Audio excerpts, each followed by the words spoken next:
मनो मनो विनोद कर रहे थे।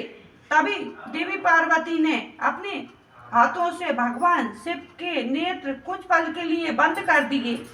भगवान शिव के नेत्र बंद होते ही चारों ओर भयानक अंधकार छा गया। उसी समय भगवान शिव के माथे के पसीने की कुछ बूंदें निकली।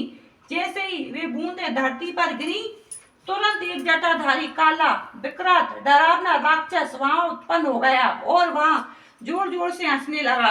उसकी भयानक आवाज सुनकर देवी पार्वती एकदम चौंक गईं।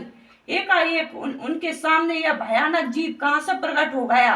तब देवी पार्वती ने भगवान शिव से पूछा, हे स्वामी, ये भयानक पुरुष कौन है? यह सुनकर भगवान शिव मुस्कुराते हुए बोले, हे देवी, यह आपका पुत्र है।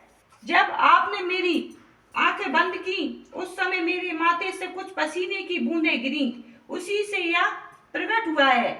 यह जानकर वह पुरुष उनका पुत्र है। देवी बड़ी प्रसन्न हुई और भगवान शिव ने उनका नाम अंधक रख दिया।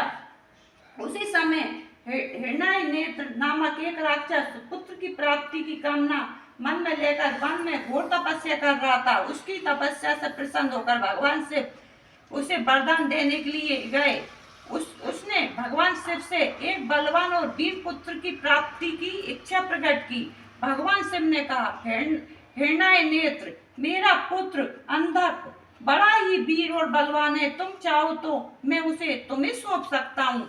भगवान शिव के पुत्र को अपना पुत्र बनाने के लिए वह राक्षस व्यग्र हो उठा और उस पुत्र को प्राप्त कर हिरण्य नेत्र बहुत प्रसन्न हुआ और उसे गले से लगा लिया। भगवान शिव पुत्र अंधक को हिरण्य नेत्र को सौंपकर अपने धाम को चले गए। हिरण्य नेत्र अपने प्रिय पुत्र अंधक को साथ लेकर अपने घर लौट आया और उसको बड़े लाड़ प्यार से पालने लगा। तब पाचार हिरण्य नेत्र ने, जिसे हिरण्य यक्ष भी कहा जाता है, दैत्यों का राजा हिरण्य यक्ष के आतंक से तीनों लोग कांपने लगे। यहाँ तक कि देवता भी व्याकुल भयभीत हो गए। उन्होंने भगवान विष्णु को 12 रूप धारण कर पाताल लोक भेजा।